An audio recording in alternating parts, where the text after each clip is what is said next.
ఈ వీడియోలో మనము కాంపిటేటివ్ ఎగ్జామ్స్‌కి ఎలా ప్రిపేర్ అవ్వాలో తెలుసుకుందాం. స్పెషల్‌గా మనం చూస్తే గనక ఇండియన్ హిస్టరీ పాయింట్ ఆఫ్ వ్యూలో మాట్లాడుకుంటే గనక భారతదేశ చరిత్ర గురించి క్వెషన్స్ కాంపిటేటివ్ పాయింట్ ఆఫ్ వ్యూలో ఎలా వస్తాయంటే ఫస్ట్ టాపిక్ మనం ఏం చదవాలంటే భారతదేశ చరిత్రని మన యాక్చువల్‌గా ఏందంటే 3 కేటగిరీస్‌గా విభజిస్తారనమాట. ఫస్ట్ వచ్చేప్పటికి ఏందంటే ancient history, medieval history and modern history. ప్రాచీన భారతదేశం, మధ్యయుగ భారతదేశం, ఆధునిక భారతదేశం. ఈ విధంగా భారతదేశ చరిత్రని 3 భాగాలుగా విభజించడం జరిగింది. అయితే ప్రాచీన భారతదేశంలో అంటే ఏన్షియంట్ హిస్టరీ గురించి క్వెషన్స్ ఎలా అడుగుతారంటే సింధు నాగరికత గురించి క్వెషన్స్ పడతాయన్నమాట. సింధు నాగరికతకు సంబంధించి అసలు ఎందుకు సింధు నాగరికత అనే పేరు వచ్చింది? సో తర్వాత వచ్చేప్పటికేందంటే సింధు నాగరికత కాలంలో బయలుపడినటువంటి కొన్ని ప్రాంతాలు వాటి గురించి అడుగుతాడు. సింధు నాగరికతతో సంబంధం కలిగినటువంటివి ఏవి, సంబంధం లేనటువంటివి ఏవి అని చెప్పేసి క్వెషన్స్ అడుగుతారు.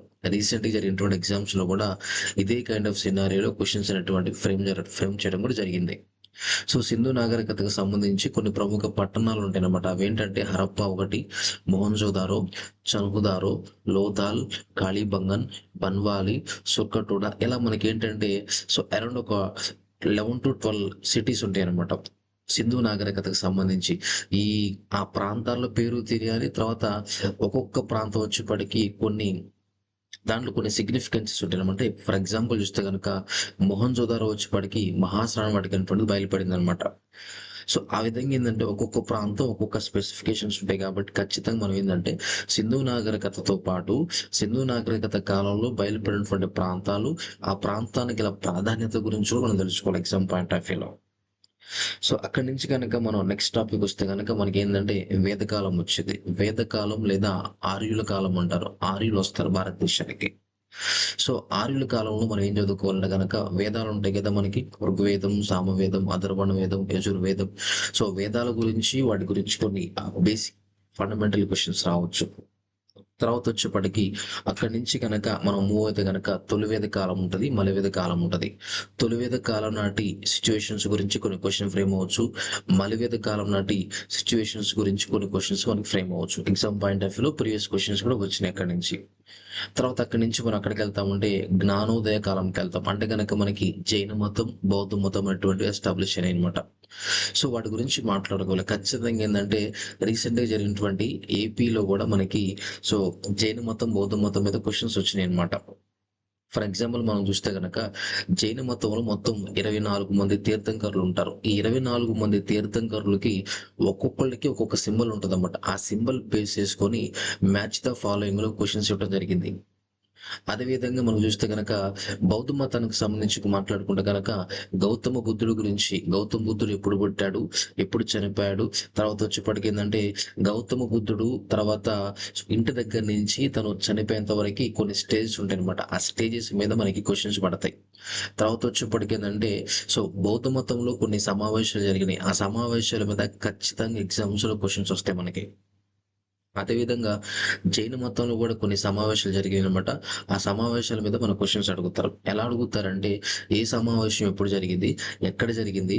ఆ సమావేశానికి అధ్యక్షుడు ఎవరు? అనేటువంటి క్వెషన్స్ పడతాయి. తర్వాత వచ్చేప్పటికి ఈ 2 మతాలు జైన మతము, బౌద్ధ మతానికి సంబంధించిన గ్రంథాలు ఉంటాయి కదా! ఆ గ్రంథాలను బేస్ చేసుకొని కూడా మనకి క్వెషన్స్ అడుగుతారన్నమాట. అదేవిధంగా ప్రముఖంగా ఇంక మనం బౌద్ధ మతం గురించి మాట్లాడుకుంటే, బౌద్ధ మతానికి మౌర్య సామ్రాజ్యానికి కూడా లింక్ ఉందన్నమాట. సో, ఎందుకు బౌద్ధ మతానికి మౌర్య సామ్రాజ్యానికి లింక్ ఉందంటే, మౌర్య సామ్రాజ్యంలో ప్రముఖమైనటువంటి రాజు ఎవరంటే అశోకుడనమాట. అశోకుడు ఏం చేసుకోవచ్చంటే, కాలక్రమంలో భాగంగా బౌద్ధ మతాన్ని స్వీకరించాడు. ఈ రోజున బౌద్ధ మతం అంతా కూడా ప్రపంచవ్యాప్తంగా ఇంత ఫేమస్ అయిందంటే కారణం ఎవరంటే అశోకుడే. అశోకుడు బౌద్ధ మతాన్ని స్వీకరించిన తర్వాత దాన్ని ప్రపంచవ్యాప్తంగా విస్తరింపజేయడానికి అశోకుడు ప్రవేశపెట్టిన విధానం ఏంటి అని క్వశ్చన్ రావచ్చు. అదేంటంటే గనక మనకి ధర్మ మహామాత్య. అశోకుడు ధర్మ మహామాత్య అనేటువంటి ఒక పోస్ట్ క్రియేట్ చేసి దాన్ని ఏం చేసుకోవచ్చు అంటే కొంతమంది వ్యక్తులను ఏం చేసుకోవచ్చు అంటే బౌద్ధ మతాన్ని ప్రపంచవ్యాప్తంగా పరిచయం చేయమని చెప్పేసి, ప్రచారం చేయమని చెప్పేసి ప్రపంచంలో ఉన్నటువంటి కొన్ని దేశాలకు అశోకుడు తన శిష్యులను పంపించాడు. వాళ్ళని ఏమంటారంటే ధర్మ మహామాత్య అంటారు. పోస్ట్ అన్నమాట అది. ఆ ధర్మ మహామాత్య యొక్క విధి విధానం ఏంటంటే తనెళ్ళి ఏం చేయాలంటే గనక ప్రపంచంలో ఉన్నటువంటి ఇతర దేశాలకు వెళ్ళి బౌద్ధ మతాన్ని గురించి అతను బోధించాలి. సో, ఖచ్చితంగా ఏందంటే, సో, ఈ సమావేశాల గురించి క్వెషన్స్ వచ్చినాయి ప్రీవియస్ ఎగ్జామ్స్‌లో ఖచ్చితంగా అడుగుతారు కూడా. అవి కూడా మనం చూసుకోవాలి. తర్వాత వచ్చేపాటికేంటంటే, మనకి భారతదేశాన్ని ఎక్కువ కాలం లేదు అంటే గనక ఎక్కువ భూభాగం పరిపాలన చేసినటువంటి రాజవంశాలు 2 ఉంటాయి. ఒకటి మౌర్యులు అయితే రెండవది గుప్తులనమాట. సో, మౌర్య సామ్రాజ్యం మీద క్వెషన్స్ పడేది. తర్వాత మౌర్య అనంతర యుగం మీద క్వెషన్స్ పడతాయనమాట. అంటే మౌర్యులు పరిపాలన చేసిన తర్వాత కొన్ని చిన్న చిన్న రాజవంశాలు కొంతకాలం పరిపాలన చేసినవి. అంటే మౌర్య సామ్రాజ్యం గురించి క్వెషన్స్ పడతాయి.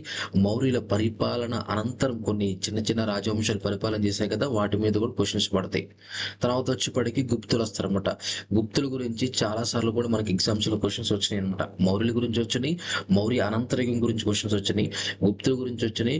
గుప్త అనంతర యుగం గురించి క్వెషన్స్ వచ్చాయనమాట. రీసెంట్‌గా జరిగినటువంటి ఏపీలో ఎస్ఐ ఎగ్జామ్‌లో కూడా ఈ క్వెషన్స్ రావడం జరిగిందనమాట. గుప్తానంతర యుగం గురించి క్వెషన్స్ అనేటువంటివి ఫ్రేమ్ చేయడం జరిగింది. అలాగా చదువుతున్నప్పుడు ఒక ప్రాపర్ వేలో, ఒక సిస్టమాటిక్ వేలో గనక మనం ముందుకెళ్తే గనక అసల ఏ చాప్టర్ నుంచి క్వెషన్స్ ఎలా అడుగుతున్నారు? అసలు ఏ క్వెషన్స్ అడుగుతున్నారు? మన సబ్జెక్ట్ ఎంతవరకు చదవాలి? ఏం చదవాలి? ఆ ప్రిపేర్ అయ్యే విధానం ఎగ్జామ్ పాయింట్ ఆఫ్ వ్యూలో ఉందా? లేదా? నిజంగా మనం ప్రిపేర్ అవుతున్న వేకి జాబ్ వచ్చే ఛాన్స్ ఉందా? లేదా? అనేటువంటిది ఒక యాస్పిరెంట్‌గా మనం ఏం చేయాలంటే మనల్ని మనము సెల్ఫ్ ఎగ్జామిన్ జేసుకోవాలి. కానీ వాస్తవానికి చాలామంది ఏం జేస్తారంటే, ఏదో ఒక బుక్ కొనుక్కొని మార్కెట్‌లో అదే ఒకటికి 4 సార్లు చదువుతా ఉంటారు గానీ, నిజంగా సబ్జెక్ట్‌ని సబ్జెక్ట్‌గా వాళ్ళు అనలైజ్ చేయలేరు. సో, దానివల్ల ఏమైపోద్దంటే, సో, మనం చదివినంత వరకి బాగానే ఉంటది గానీ, కరెక్ట్‌గా 4 రోజులు ఆగితే గనక మర్చిపోతాం. సబ్జెక్ట్‌ని ఎలా చదవాలంటే, ఇష్టపడి అర్థం చేసుకుంటూ ఎగ్జామ్ ఓరియంటేషన్‌లో మనం చదివినప్పుడే ఖచ్చితంగా అది మనకు గుర్తుంటది. చాలామంది ఏం చేస్తారంటే, చదువుతారు గానీ మర్చిపోతారు. ఎక్కువ మంది చేసే మిస్టేక్ ఏంటంటే, ఎక్కువ మందికున్నటువంటి డ్రాబ్యాక్ ఏంటంటే, సార్ మేము చదువుతున్నాం గానీ చదివిన వెంటనే మేము మర్చిపోతారు.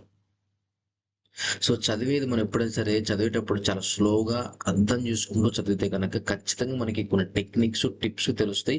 ఆ కొన్ని టెక్నిక్స్, టిప్స్‌ని మనం ఫాలో అయితే గనక ఖచ్చితంగా మనం ఎగ్జామ్‌లో మంచి స్కోర్ చేయడానికి మనకు ఛాన్సెస్ ఉంటాయనమాట.